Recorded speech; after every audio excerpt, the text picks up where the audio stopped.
Oke, mari kita akan berdoa terlebih dahulu sebelum kita melanjutkan untuk pembelajaran kita pada saat pagi hari ini.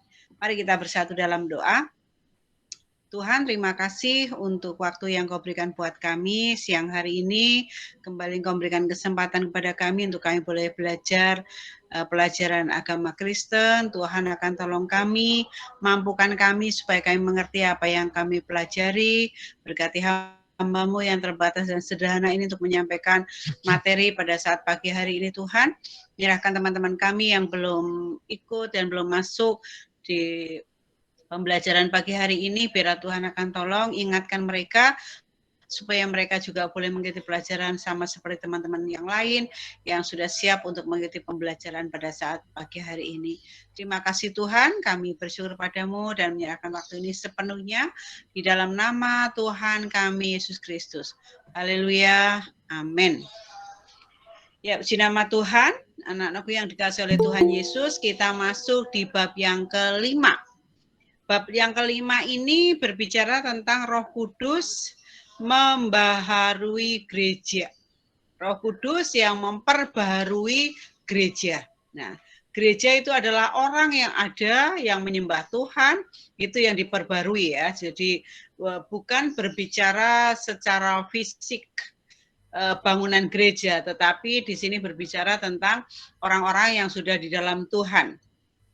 Nah, pada sekitar ini pendahuluan, pada sekitar tahun 1160 ada seorang dari Prancis yang bernama Peter Waldo.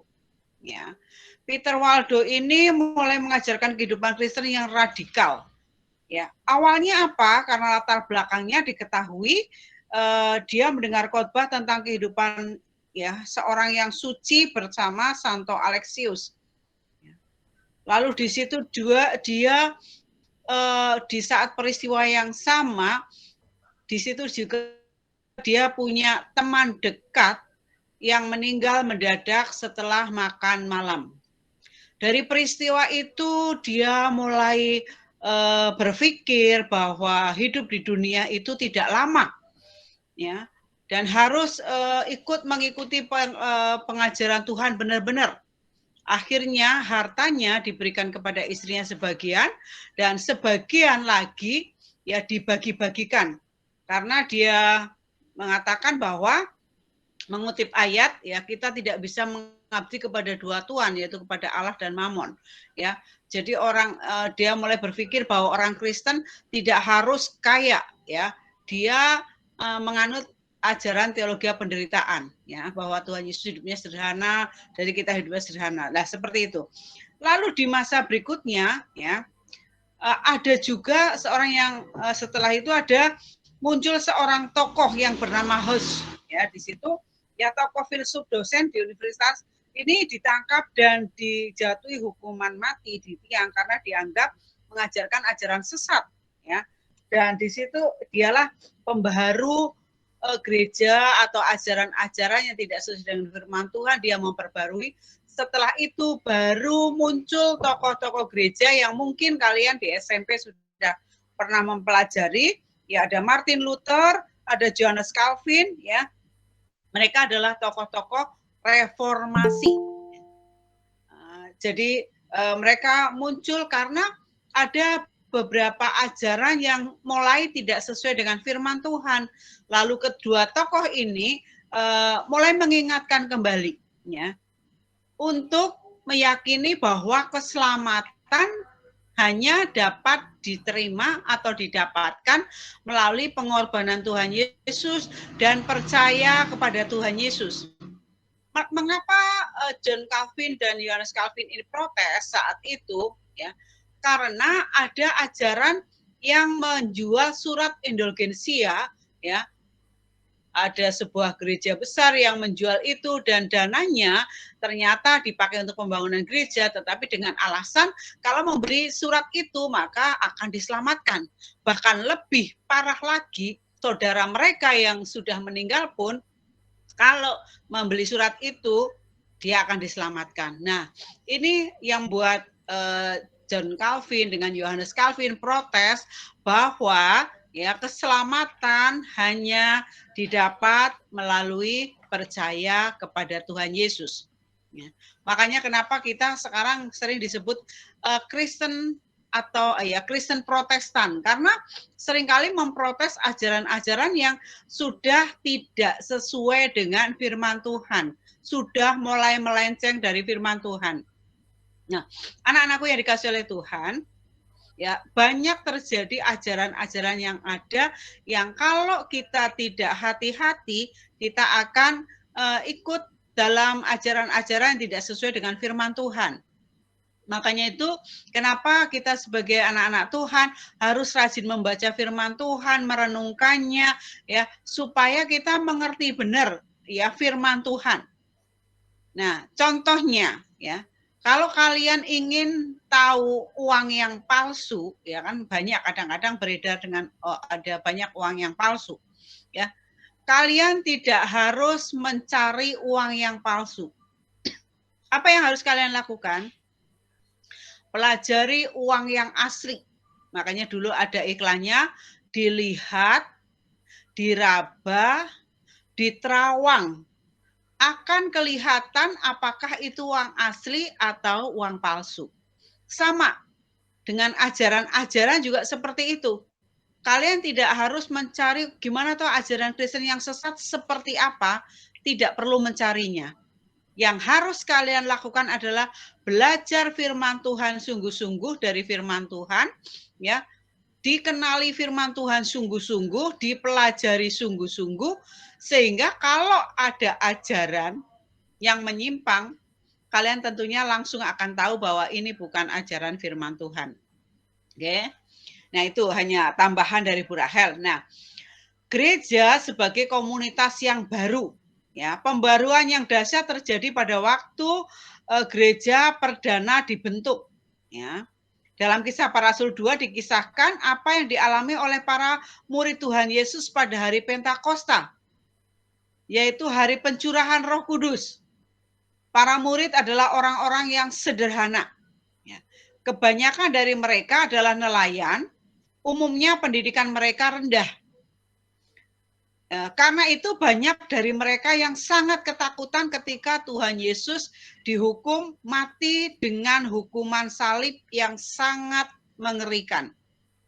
Sampai sekarang pun Bu Rahel kalau suruh lihat filmnya tidak mampu, tidak bisa. Ya, itu baru filmnya hanya sebagian yang mungkin yang mirip dengan yang terjadi, tetapi kalau melihat sesungguhnya yang terjadi akan sangat lebih parah penganiayaannya. Makanya firman Tuhan katakan bahwa sudah buruk rupa, rupanya sudah tidak dikenali sama sekali karena penganiayaan itu. Nah, kembali. Ya, ketika Tuhan Yesus disalib sangat mengerikan. Ya, mengerikan bukan hanya dari cara penghukumannya yang luar biasa kejam, ya, yang luar biasa kejam, tetapi juga karena menurut pemahaman orang Yahudi, orang yang dihukum salib berarti mereka tidak diterima oleh Allah maupun oleh manusia, ya. Kalau surga dan dunia menolak mereka, kemana mereka akan pergi? Itu pemikiran murid-murid. Namun demikian, peristiwa kebangkitan Yesus dan pencurahan Roh Kudus ke atas mereka telah menghasilkan perubahan yang dahsyat yang terjadi kepada murid-murid Tuhan Yesus. Ya, ada perubahan yang luar biasa yang terjadi di dalam kehidupan mereka. Lihat pada waktu Tuhan Yesus mau disalibkan, ya, Petrus yang luar biasa, murid yang sangat senior saja ketakutan pada saat ditanya, ya, apakah kamu murid Tuhan, murid Yesus, sampai perempuan 3 kali dia mengatakan tidak, aku tidak mengenalnya. Dan pada saat ayam berkokok 3 kali, Petrus baru sadar bahwa ini yang diperkatakan Tuhan sebelum disalib. Tapi apa yang dialami oleh Petrus setelah menerima pembaharuan dari Tuhan, wow, luar biasa. Dia pengkhotbah paling ulung sepanjang sejarah.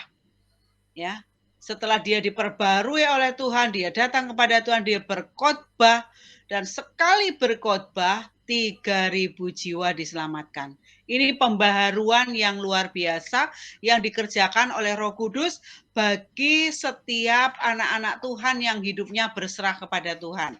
Nah, itu. Lalu berikutnya ya, kalau di dalam perjanjian lama, kalau kita melihat itu Allah itu seperti Allah yang kejam. Ya, mata ganti mata, ada 10 hukum Tuhan, salah satu tidak bisa mengerjakan pasti akan mendapatkan hukuman.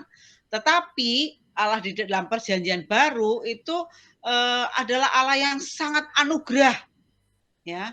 Percaya Tuhan Yesus diselamatkan, ya. Tuhan Yesus yang penuh kasih, Tuhan Yesus yang mengampuni setiap dosa, Tuhan Yesus yang senantiasa menolong dan membimbing kita setiap hari, ya.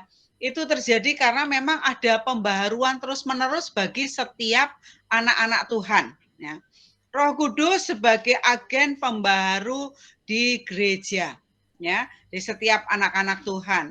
Nah, ini ya yang ada di dalam Alkitab supaya kita terus mempelajari, supaya hidup kita terus ada pembaharuan di dalam setiap kehidupan kita.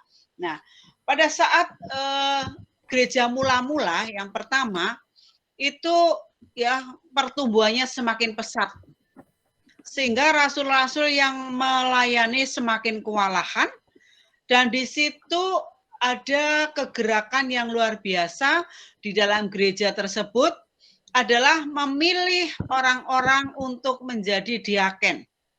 Apa itu diaken? Diaken bertugas untuk membantu jalannya gereja tersebut. Nah, karena rasul-rasul akan bertugas untuk memberitakan firman di dalam setiap ibadah, sedangkan diaken adalah memperhatikan orang-orang yang ada dalam komunitas itu, orang-orang yang sudah percaya kepada Tuhan. Dan karena saking banyaknya, sehingga mereka memilih 7 orang diangkat menjadi diaken. Dan ke-7 orang itu adalah Stefanus, Filipus, Prokorus, Nikonar, Timon, Parmenas, dan Nikolaus. Ke-7 orang ini dipilih untuk mengunjungi, untuk mendoakan, ya, untuk menampung apa yang menjadi kebutuhan mereka. Tetapi dari 7 orang tersebut, 1 orang yang namanya Stefanus luar biasa. Karena dia hidupnya sungguh-sungguh di dalam Tuhan, sehingga Stefanus dipakai Tuhan luar biasa. Dan kita melihat dari akhir dari perjalanan Stefanus, ya, tetapi justru karena kesungguhannya, dia mulai sungguh-sungguh, kita tahu, ya, akhirnya Stefanus dihukum karena ada ketidaksenangan orang-orang karena Stefanus hidupnya sangat-sangat dipenuhi Roh Kudus dan dirajam batu. Dan Stefanus adalah merupakan martir yang pertama. Dia mati karena membela kekristenan, dia mati karena membela kebenaran, dan akhirnya Stefanus dihukum dirajam batu, ya, sampai mati. Dan pada saat dirajam batu pun dia tidak melawan, bahkan mendoakan orang-orang yang menghukum.